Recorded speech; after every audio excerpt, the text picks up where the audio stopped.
على ظهر تلة من تلال الكورة نايمة بدبة ضيعة صغيرة بحجمها، بس كل متر فيها في نفس، في حضور. بيوتها مبنية بالحجر الأبيض وجنيناتها مليانة زيتون، مثل ما عودتنا هالأرض الطيبة عالكرم.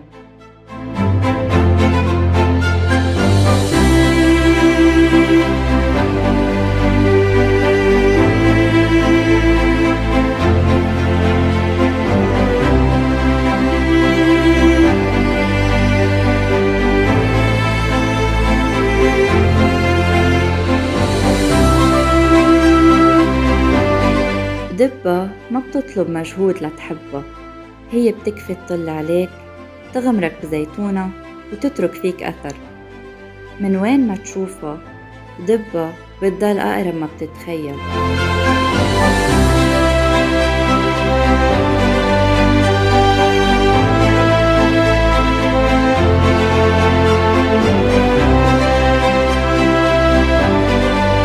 بأطراف ضيعة الدبة تظهر حجارة دير الشفيعة الحارة، مش بس دير، هو سيرة ناس واختيار روح. ابتدى حلم الأب كاسيانوس سنة 1992 لما حفروا الأساسات، لقوا كنيسة قديمة مدفونة تحت التراب، والقديم لبس جديد، وصاروا سوا بيت صلاة وخشوع.